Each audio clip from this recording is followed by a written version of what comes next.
मेहरबान कदरदान भाईजान, जिस चीज का इंतजार था मुझे, सजल को और आप सबको, वो चीज फाइनली हो ही गई। क्यों सजल? हो गई, ओथ सेरेमनी हो गई यार, ओथ सेरेमनी होगी। और भारत के जो लोग हैं ना, वो नरेंद्र मोदी जी के उन शुरुआती पंक्तियों को बहुत मतलब बारीकी से सुनना चाहते थे। पता कौन सी वाली? हम भी सुनवा देंगे। सुनवा दें? अभी सुनवा दें? अभी सुनवा दो। नहीं, बाद में सुनवाएंगे, वीडियो में वरना छोड़ के भाग जाते हैं लोग। ठीक है, अच्छा, ठीक है, बाद में सुनवाएंगे मोदी जी की वो पंक्तियां। लेकिन उससे पहले यार, 72 जो कैबिनेट मंत्री है उन्होंने एक साथ शपथ ली। उनको शपथ दिलवाया गया श्रीमती द्रौपदी मुर्मू जी द्वारा। 30 कैबिनेट मंत्री, हाँ। और राज्य मंत्री हैं उनमें कुछ भी, कुछ राज्य मंत्री भी हैं उनमें। और तुम इतने जल्दी क्यों भाग रहे हो? जीतन राम मांझी हो रहे हो क्या? कल वो भी जल्दी जाकर बैठ गए कि कोई उनका पद ना ले जाए या फिर कोई उन्हें सेरेमनी में ना बैठने दे। तुम ये वीडियो तो देख लो। दिखाओ। ऊपर कौन बैठा है चेयर पे?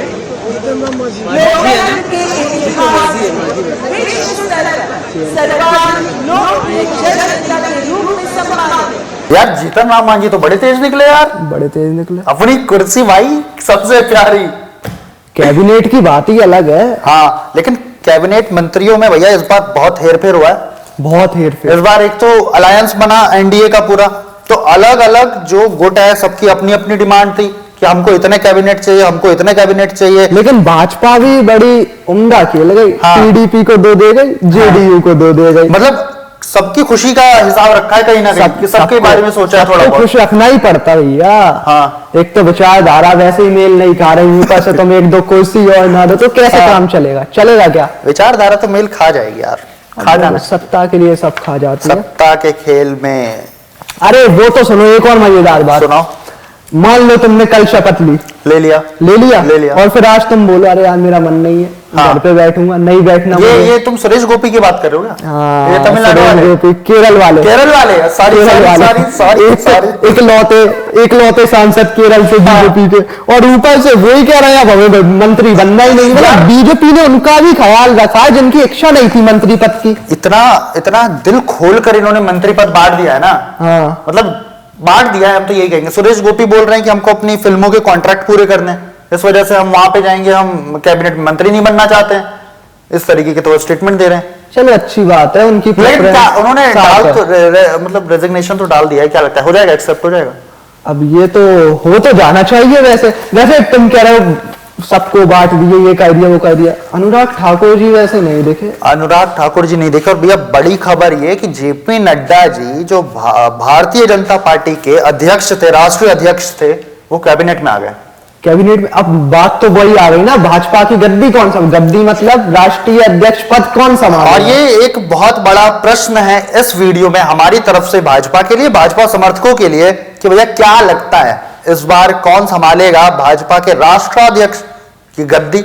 कौन जेपी नड्डा वाला काम करेगा? नड्डा साहब ने ठीक ठाक काम किया। हाँ, नड्डा साहब ने अच्छा काम किया, मैनेजमेंट अच्छा, बतौर अच्छा काम किया उन्होंने। लेकिन सुनो, शिवराज सिंह चौहान का नाम भी आगे उठ रहा था, लेकिन शिवराज सिंह चौहान कैबिनेट में आ गए। और भैया उन्हें तो कैबिनेट में बैठना ही था। 8 लाख वोटों से अगर कोई सांसद बने और उसे कैबिनेट पद ना दे, मध्य प्रदेश में इतना अच्छा दबदबा है हमारे मामा जी का, जिसे मामा जी बोलता हूँ, मामा जी का इतना अच्छा दबदबा है एक महाकौशल के क्षेत्र में, इंदौर के क्षेत्र में, या ओवरऑल विदिशा वगैरह जितने भी वो महाकौशल के एरिया का, एक नंबर दबदबा है मामा का। अब उन्हें कैबिनेट नहीं देंगे तो किसे देंगे? तुम बताओ। मध्य प्रदेश जो है भारत का सबसे स्वच्छ राज्य बना, स्वच्छ शहर इंदौर बना, राज्य भी सबसे स्वच्छ राज्य, जहां तक है मेरे को आइडिया है कि स्वच्छ राज्य में भी दर्जा है उसका। तो किसके अगुवाई में बना? मामा जी की अगुवाई में, क्योंकि भाई उन्होंने बड़ी प्रमुखता से इन चीजों पे ध्यान दिया। उन्होंने ही चाहिए। हाँ, और उनकी स्कीमें ही ऐसी नहीं, लाडली लक्ष्मी योजना और भी अनेकों योजना जो मतलब महिलाओं को टारगेट किया उन्होंने, और जिसका फायदा बीजेपी को दिखा। और बीजेपी जो है अब उनके चेहरे का फायदा उठाना चाह रही है। कैबिनेट मंत्री उनको बनना इसलिए भी चाहिए कि उनके आइडियाज उनके इतने सॉलिड हैं यार। वो कैबिनेट मंत्री बनके भारत के लोगों के लिए, पहले तो अभी मध्य प्रदेश के लोगों के लिए उन्होंने कार्य किया, अब संपूर्ण भारत के लिए उनके पास कार्य करने का मौका मिलेगा, तो अच्छा है। आइडिया भी सॉलिड है, बहुमत भी है, बहुमत के साथ साथ एक वो विचारधारा भी संघ वाली। हाँ, जब संघ वाली विचारधारा हो और आप संघ, हम संघ, तो सब संघ। मामा जी की बात हो रही है हमारे। वैसे मामा की बात, टी-शर्ट अच्छी है, टी शर्ट अच्छी है, टी शर्ट अच्छी अच्छी है टी शर्ट। चलिए आपको मामा जी की दिखाई देते हैं, मतलब शपथ ग्रहण ओथ सेरेमनी दिखाते हैं। मैं शिवराज सिंह चौहान ईश्वर की शपथ लेता हूं कि मैं विधि द्वारा स्थापित भारत के संविधान के प्रति सच्ची श्रद्धा और निष्ठा रखूंगा। मैं भारत की प्रभुता और अखंडता अक्षुण्ण रखूंगा। मैं संघ के मंत्री के रूप में अपने कर्तव्यों का श्रद्धापूर्वक और शुद्ध अंतःकरण से निर्वहन करूंगा तथा मैं भय या पक्षपात, अनुराग या द्वेष के बिना सभी प्रकार के लोगों के प्रति संविधान और विधि के अनुसार न्याय करूंगा। मैं शिवराज सिंह चौहान ईश्वर की शपथ लेता हूं कि जो विषय संघ के मंत्री के रूप में मेरे विचार के लिए लाया जाएगा अथवा मुझे ज्ञात होगा, उसे किसी व्यक्ति या व्यक्तियों को तब तक के सिवाय जबकि ऐसे मंत्री के रूप में अपने कर्तव्यों के सम्यक निर्वहन के लिए ऐसा करना अपेक्षित हो, मैं प्रत्यक्ष अथवा अप्रत्यक्ष रूप से संसूचित या प्रकट नहीं करूंगा। चलिए इनकी तो ओथ सेरेमनी देख ली, लेकिन और भी बहुत सारे ऐसे नाम हैं जिनके भैया मतलब वारे न्यारे हो गए। हाँ। जैसे कि एक नाम बहुत चर्चा में था पिछले कुछ में, बहुत चर्चा में। कौन, किसका? सोचो क्या नाम तो काफी चर्चा में, लेकिन हम बता रहे हैं चिराग पासवान का। चिराग पासवान ने तो ये तक के बोल दिया था कि हमें तो मंत्री पद की चाहना ही नहीं है। मैं कह रहा हूं ना, बीजेपी ने सबका ख्याल रखा है। चिराग पासवान क्या कहते हैं? प्रधानमंत्री मोदी जी राम, मैं हनुमान। अब इस तरीके के वो स्टेटमेंट, यानी कि वो खुद को भक्त बताते हैं। अब इससे तो एक भजन याद आ गया मुझे। हाँ। राम ना चलेगा हनुमान के बिना, कॉपीराइट आ जाएगा, इससे ज्यादा नहीं गाते हैं। मैंने लाइन में एक दो शब्द इधर उधर कर दी, क्योंकि अच्छे से मुझे भी नहीं आता। कॉपीराइट इतनी सड़ी आवाज पे लगाना चाहो तो लगा दो। चलो अगला चिराग पासवान जी का भी आप देखिए ओथ सेरेमनी। चिराग पासवान, ईश्वर की शपथ लेता हूं कि मैं विधि द्वारा स्थापित भारत के संविधान के प्रति सच्ची श्रद्धा और निष्ठा रखूंगा। मैं भारत की प्रभुता और अखंडता अक्षुण्ण रखूंगा। मैं संघ के मंत्री के रूप में अपने कर्तव्यों का श्रद्धापूर्वक और शुद्ध अंतःकरण से निर्वहन करूंगा तथा मैं भय या पक्षपात, अनुराग या द्वेष के बिना सभी प्रकार के लोगों के प्रति संविधान और विधि के अनुसार न्याय करूंगा।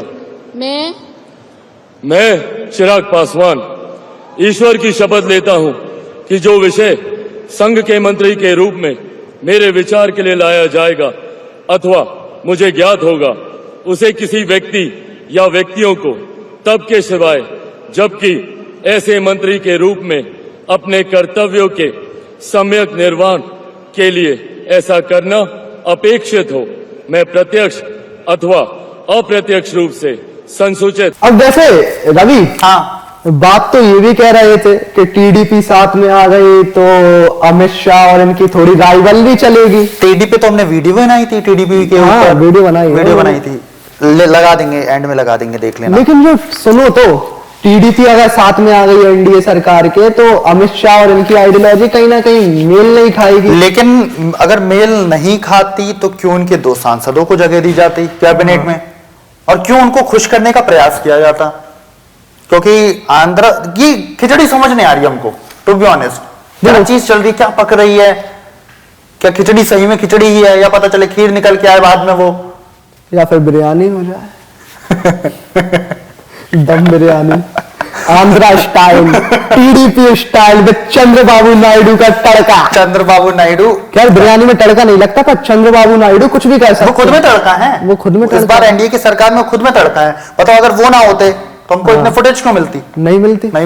एनडीए का तड़का नहीं, टीडीपी का तड़का, एनडीए का अंग बड़का। अब बात आती देखो नितिन गडकरी। हाँ, नितिन गडकरी की वापसी होना कैबिनेट में जरूरत भी थी, लाजमी भी था, जरूरत भी था, और एक एथिकल भी था। बिल्कुल। अगर आप इनके जैसे शख्सियत को नहीं दोगे कैबिनेट में जगह, जिन्होंने कि भाई पूरे साल देश के लिए कार्य किया, सड़कें बना दी, सड़कों में वर्ल्ड रिकॉर्ड बना दिया, रिकॉर्ड बना दिया, इतने सारे हाईवेज बना दिए, मेगा प्रोजेक्ट्स बना दिए कि भैया सारे रिकॉर्ड्स पे रिकॉर्ड्स ध्वस्त किए जा रहे हैं। अब उनकी भी उस सेरेमनी सुना देते हैं। हाँ। उस सेरेमनी देखिए। मैं नितिन जयराम गडकरी ईश्वर की शपथ लेता हूं कि मैं विधि द्वारा स्थापित भारत के संविधान के प्रति सच्ची श्रद्धा और निष्ठा रखूंगा। मैं भारत की प्रभुता और अखंडता अक्षुण्ण रखूंगा। मैं संघ के मंत्री के रूप में अपने कर्तव्यों का श्रद्धापूर्वक और शुद्ध अंतःकरण से निर्वहन करूंगा तथा मैं भय या पक्षपात, अनुराग या द्वेष के बिना सभी प्रकार के लोगों के प्रति संविधान और विधि के अनुसार न्याय करूंगा।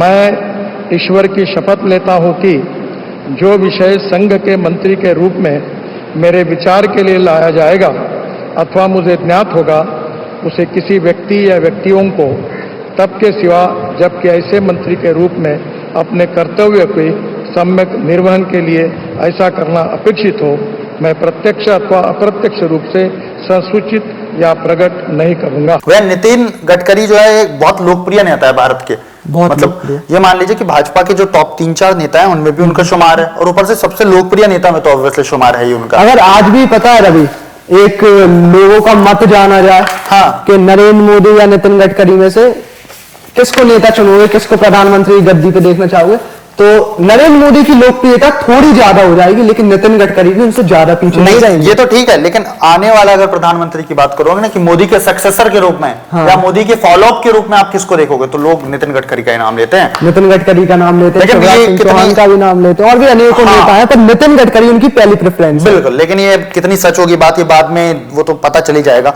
एक बड़ा नाम है जिन्होंने शपथ लिया है, उनका नाम है HD कुमारस्वामी। HD कुमारस्वामी ये रेवन्ना संबंधित उन्हीं के पार्टी से हैं, और ये कहीं ना कहीं भाजपा के लिए भाजपा ने मुझे लग रहा है बड़ा एक खेल खेला है यहाँ पे, हो सकता है कहीं ना कहीं, क्योंकि मैटर हो गया था रेवन्ना के साथ, भाजपा ने पल्ला झाड़ा, वो जर्मनी भी चले गए रेवन्ना, लेकिन कुमारस्वामी को कैबिनेट में जगह देना कहीं ना कहीं एक सोचने वाली बात है, गंभीर बात है। आप भी सोचिए, हम भी सोचते हैं। लेकिन इसी बीच जो कुछ मुख्य नामों की हम बात कर रहे हैं, इसमें राजनाथ सिंह का नाम शामिल होता है। राजनाथ सिंह को रिटेन किया गया है, उनकी वापसी हुई एक बार फिर से कैबिनेट में। क्या लगता है, देंगे डिफेंस मिनिस्ट्री? देना तो चाहिए, जहां तक है मिल जाना चाहिए। ऑप्शन किसको देखोगे आप? देखो अभी एक्सटर्नल मिनिस्ट्रीज की अगर हम बात करेंगे तो एस जयशंकर का उसमें नाम है, जिनकी हम आगे बात करेंगे वीडियो में। हाँ, तो जहां तक मुझे अभी तक पॉसिबिलिटी समझ आती है, जहां तक अभी तक मुझे प्रोबेबिलिटी समझ आती है, तो हाँ राजनाथ सिंह मुझे तो कैबिनेट में दिख रहे हैं, और डिफेंस मिनिस्ट्री भी उनके पास जाती हुई दिख रही है।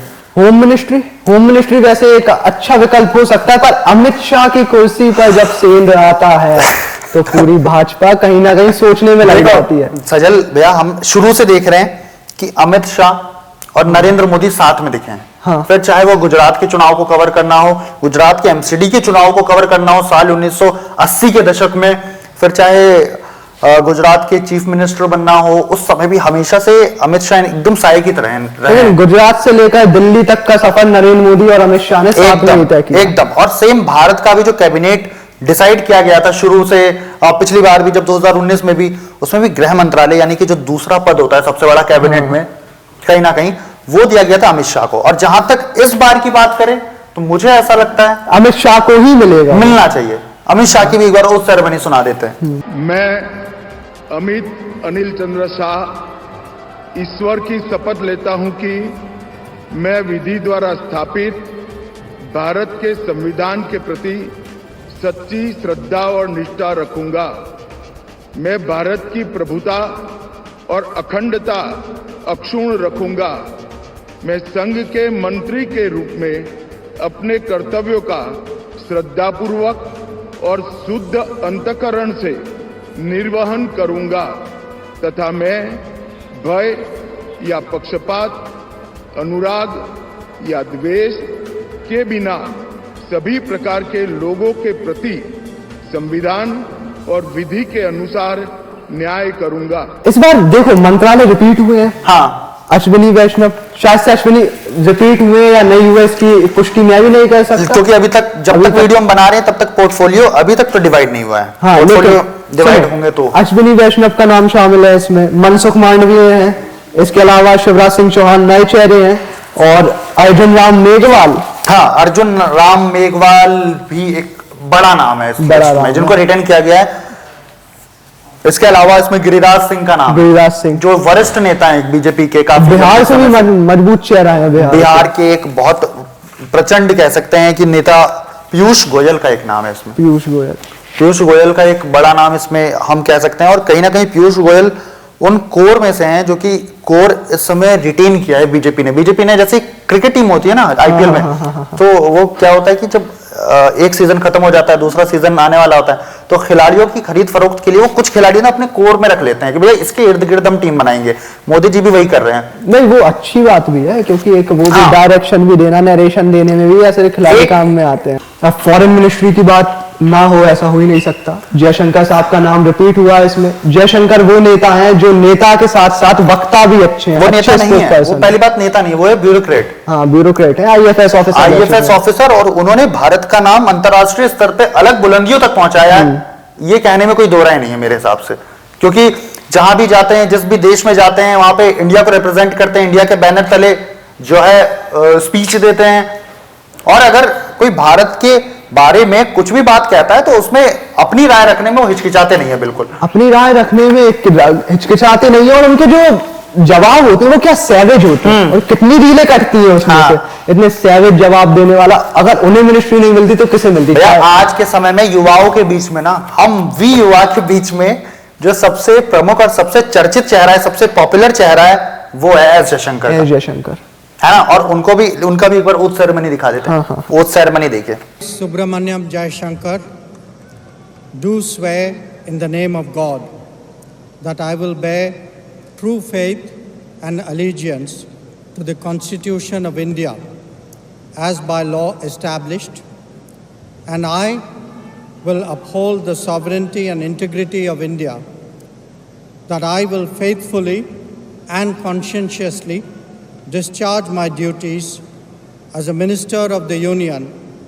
and that I will do right to all manner of people in accordance with the Constitution and the law, without fear or favor, affection or ill will. I, Subramaniam Jaishankar, do swear in the name of God that I will not directly or indirectly communicate or reveal to any person or persons any matter which shall be brought under my consideration or shall become known to me as a Minister for the Union, except as may be required for the due discharge of my duties as such Minister. भैया अब तक लगभग सभी महत्वपूर्ण नाम हमने cover कर लिए हैं। दो नाम रह गए। अच्छा, दो नाम रह गए। निर्मला सीतारमण, हाँ ठीक है, और धर्मेंद्र प्रधान। इस पे लेकर ना निर्मला सीतारमण का जो नाम है उसको लेकर बहुत मीम्स कट रही है। बहुत मीम्स। लोग कह रहे हैं कि यार एक बार फिर से प्याज से रोना पड़ेगा। फिर से प्याज के आंसू रोने पड़ेंगे। इनकी एक और स्पीच वायरल हो रही थी जिसमें ये बोल रही थी कि क्रिप्टो करेंसी लीगल है इलीगल है, I don't know about it, और उस पर 30% टैक्स तो लग रहा है, लीगलाइज किया जा रहा है, लीगलाइज किया जा रहा है, फैंटेसी गेम्स के ऊपर लगाया जा रहा है टैक्सेशन। निर्मला सीतारमण को फाइनेंस मिनिस्ट्री मिलेगी क्या? फाइनेंस मिनिस्ट्री मुझे तो नहीं लगता मिलेगी। हम क्या तुमको मोदी दिख रहे हैं? हमारे तो मोदी नहीं दिख रहा है, तुम इतने बड़े ज्ञाता हो, तुम्हें कुछ धक्का लगा रहे इतने देर से यार, तुम क्या बात कर रहे हो? मतलब बात कर रहे हैं, थोड़ा पढ़ के आए हैं, लेकिन मोदी थोड़ी हैं हम। तो फिर भी क्या लगता है मिलेगी क्या फाइनेंस मिनिस्ट्री? देखो अब हम बोल देंगे फिर गलत चीज हो जाएगी। आप बोलो, आप बताओ, लोगों से पूछ लेते हैं। अब धर्मेंद्र प्रधान का नाम भी शामिल है, एजुकेशन मिनिस्टर। भैया अभी नीट का पेपर लीक हुआ यार, इस पे ध्यान दो यार, क्या कर रहे हो यार तुम लोग यार। अगर दोबारा से एजुकेशन मिनिस्टर बने तो उस पर ध्यान देना जरूरी है। पहले भी होते तो उनका ही जवाबदारी भी इनकी बनती है। कोई बात नहीं यार, वो तो एजुकेशन तो यार क्या करें यार। चलो अब इनकी भी बाइट सुन ही लेते हैं। सुन लेते हैं। मैं धर्मेंद्र प्रधान ईश्वर की शपथ लेता हूं कि मैं विधि द्वारा स्थापित भारत के संविधान के प्रति सच्ची श्रद्धा और निष्ठा रखूंगा मैं भारत की प्रभुता और अखंडता अक्षुण्ण रखूंगा। मैं संघ के मंत्री के रूप में अपने कर्तव्यों का श्रद्धापूर्वक और शुद्ध अंतःकरण से निर्वहन करूंगा तथा मैं भय या पक्षपात, अनुराग या द्वेष के बिना सभी प्रकार के लोगों के प्रति संविधान और विधि के अनुसार न्याय करूंगा। मैं धर्मेंद्र प्रधान ईश्वर की शपथ लेता हूं कि जो विषय संघ के मंत्री के रूप में मेरे विचार के लिए लाया जाएगा अथवा मुझे ज्ञात होगा उससे किसी व्यक्ति या व्यक्तियों को तब के सिवाय जबकि ऐसा मंत्री के रूप में अपने कर्तव्यों के सम्यक निर्वहन के लिए ऐसा करना अपेक्षित हो, मैं प्रत्यक्ष अथवा अप्रत्यक्ष रूप में संसूचित या प्रकट नहीं करूंगा। अब एक और नाम हम लोग भूल गए, ज्योतिरादित्य सिंधिया, गुना लोकसभा सीट। पूर्व कांग्रेस के नेता, हाल के बीजेपी के नेता, और इन्होंने कहीं ना कहीं लोगों के बीच में एक अलग प्रसिद्धि कमाई। और गुना में तो वन साइडेड मारा है इस बार। गुना में वन साइडेड मारा। गुना क्या पूरे मध्य प्रदेश में इनकी अलग प्रसिद्धि है। कमलनाथ की तुम सरकार गिरवा देते हो। कमलनाथ की सरकार के बाद खिलता है कमल। कमल खिलने से लोकप्रियता बढ़ती है। महाराज साहब उर्फ सिंधिया जी की लोकप्रियता इतनी बढ़ती है कि उन्हें मिल जाता है सिविल एविएशन मिनिस्ट्री, उड़ान मंत्रालय, जिसमें वो हमेशा भाजपा के उड़ाते रहते हैं। जैसे पहले हरदीप पुरी जी संभालते थे जिस मंत्रालय को। तो कुल मिलाकर 100 बातों की एक बात तो ये कि भाई बीजेपी ने अपनी जो ये पूरी मिनिस्ट्री की बनाई है ना रेल, वो चलने तो वाली है। लग तो रहा है बड़ी प्लानिंग प्लॉटिंग से उतारी है प्लानिंग, क्योंकि हर पार्टी से कहीं ना कहीं एक प्यादा कहीं से, दूसरा प्यादा कहीं से, तीसरा प्यादा कहीं से रखा है। जितने एनडीए के लाइन से कहीं ना कहीं सबको खुश रखने का कोशिश तो किया ही है। और खुश रखते भी 300 पार भी नहीं हुआ, 293 रह गया। 400 पार होता तो एक बार को सोच भी लेते कि चले जाओ, 50 चले जाओ, 350 में सरकार। हाँ, लेकिन इस बार तो खुश रखना पड़ेगा आपको, आने वाले 5 साल तक खुश रखना पड़ेगा। ऐसे में एक नाम जो सबसे बड़ा, जिसकी वजह से आप लोग इस वीडियो में अभी तक बने, वो कौन? वही कौन? The dictator. The dictator? ये ध्रुवराठी वाली भाषा में मत बोलिए, लोग हमारे में भी स्ट्राइक मार देंगे। नरेंद्र मोदी जी, देश के प्रधानमंत्री, जिन्होंने तीसरी बार ओथ लिया, जिन्होंने तीसरी बार शपथ ग्रहण किया भारत के प्रधानमंत्री के पद के लिए, आप उनकी ओथ सुनिए।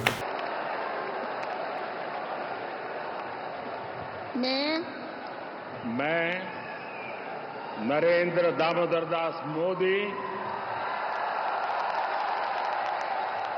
ईश्वर की शपथ लेता हूं कि मैं विधि द्वारा स्थापित भारत के संविधान के प्रति सच्ची श्रद्धा और निष्ठा रखूंगा। मैं भारत की प्रभुता और अखंडता अक्षुण्ण रखूंगा। मैं संघ के प्रधानमंत्री के रूप में अपने कर्तव्यों का श्रद्धापूर्वक और शुद्ध अंतःकरण से निर्वहन करूंगा तथा मैं भय या पक्षपात, अनुराग या द्वेष के बिना सभी प्रकार के लोगों के प्रति संविधान और विधि के अनुसार न्याय करूंगा। मैं नरेंद्र दामोदर दास मोदी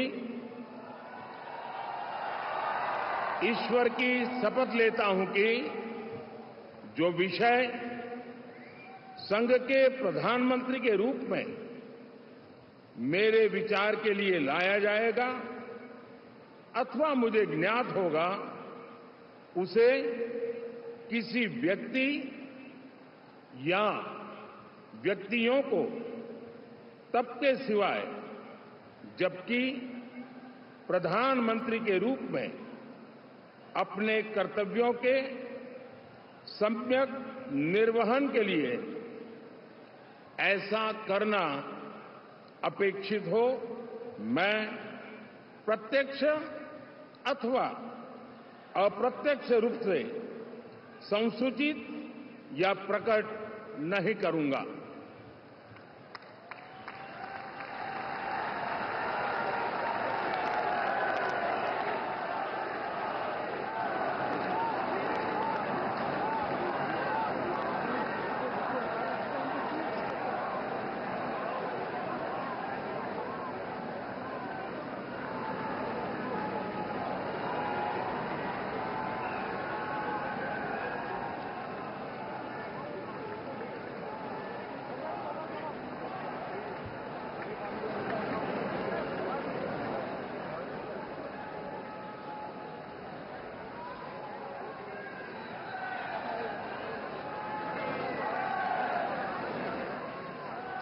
भाई ऐसा नहीं लग रहा कि कोई शेर दहाड़ रहा है?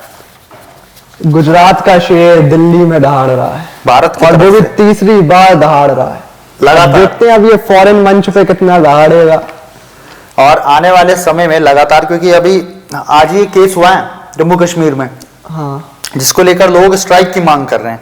अब जिसको लेकर ये बात चल रही है कि भैया मोदी सरकार पहले 6 महीनों में कुछ करती है कमाल, उसके बाद करे ना करे 6 महीने में तो करती है। 6 महीने में तो करना ही पड़ेगा, क्योंकि इस केस ने पूरे जम्मू एंड कश्मीर के लॉ एंड ऑर्डर को डिस्क्राइब कर दिया है, पूरा बता दिया है सुरक्षा व्यवस्था क्या है, क्या थी और आगे क्या रहेगी, वो अभी से सुनिश्चित करना पड़ेगा। बिल्कुल करना पड़ेगा। और इस विषय पर नरेंद्र मोदी जी से भाई बहुत सारी उम्मीदें हैं, क्योंकि उनसे उम्मीदें होनी चाहिए और उन्होंने उम्मीदें खुद बनाई है, क्योंकि उन्होंने इससे पहले कार्य किया है ना? उसमें कोई दो राय नहीं है। सर्जिकल स्ट्राइक, देखो अरविंद केजरीवाल नहीं हूं मैं, हाँ, जो जेल में बैठूं और जेल में तो अभी गए हैं, माफ करना, अरविंद केजरीवाल नहीं है जो मैं सेना से सवाल पूछूं, देश के गौरव सर्जिकल स्ट्राइक या फिर एयर स्ट्राइक पर सवाल करूं। खैर विपक्षी दलों का भी इस पर बयान आया, प्रतिक्रिया आई, मल्लिकार्जुन खड़गे ने इसकी निंदा की, और मोदी के सारे सुरक्षा वादों को खोखला बताया, उस पर अलग वीडियो में करेंगे। खैर विपक्ष का काम है सवाल उठाना और बेतुके सवाल उठाना तो कुछ ज्यादा ही यहाँ जरूरी माना। अब ये मत बोलना नहीं, चलो ठीक है यार, ये फालतू में डिस्कशन शुरू हो जाएगा। फिर आप बताओ कौन से ऐसे कैबिनेट मंत्री है जो कि छूट गए इसमें से, जिनका नाम होना चाहिए था? बाकी मिलते हैं और इन सभी लिस्ट में से आपका फेवरेट कौन है? बिल्कुल हमें कमेंट बॉक्स में जरूर बताओ, शिवराज सिंह या नरेंद्र मोदी या फिर नितिन गडकरी या फिर अमित शाह, ये आप हमें कमेंट बॉक्स में बताएंगे। जब तक के लिए मैं सजल रघुवंशी रवि के साथ कैमरा के पीछे हैं आदित्य और पंकज जी, मिलते हैं आपसे अगली वीडियो में।